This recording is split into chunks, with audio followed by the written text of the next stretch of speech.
Ayan po, sa gusto po magpa-facial. Tatay mag-send sa Facebook. Hindi naman, sa atin lang to.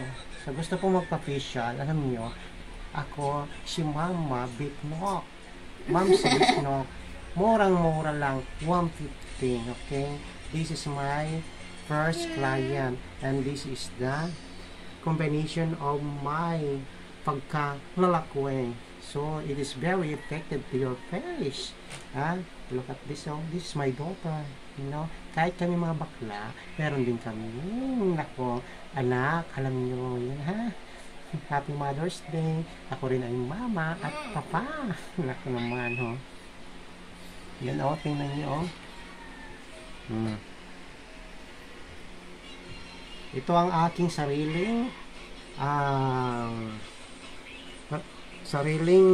formula para sa pagpapaganda ng iyong mukha. Nako. Wala lang tayong brush. Nakalimutan ng mama nyo magawa. Bumili ng brush. Nako, naiwan ko kasi sa parlor. Huwag kang mangiti. Nako, masisira ang beauty mo. Batang to.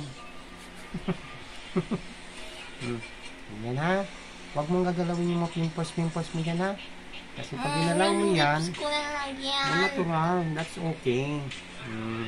Safe naman yan, anak. Dahil natural this naman. This is natural, organic. Organic. Don't worry. No laughing. Ha? More. You will feel the difference after 5 hours. Ay, ate, oh. Okay lang naman. Okay lang yun. Nagbibihis ka naman. Ako maniligo.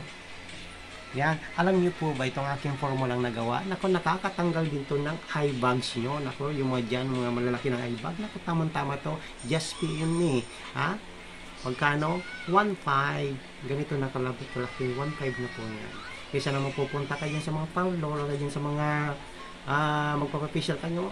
Ay, naku, ang mahal. Naku, dito na kayo. Dito, ang tawag po dito ay katas ng aking pagkalalaki. Okay? Napakabisa nito. Pwede nyo inumin. Yung tira. Lalakas din ang inyong katawan. Okay? Ito ang aking yung panganay. Yung isa gusto rin magpalagay. Kaso baby pa. Sabi ko baby pa. Ayaw ko ganyan! Ayaw mo po. Wait, that's gross. Gawin natin dito, ate. Maybe to make my poop. Pinakain mo nga yung poop mo dati. Nanay ko, swimming tayo. Okay na? It's okay? Yes. Hintayin mo na natin matuyo yan. Sakto. Okay ko naman. And that's all, folks.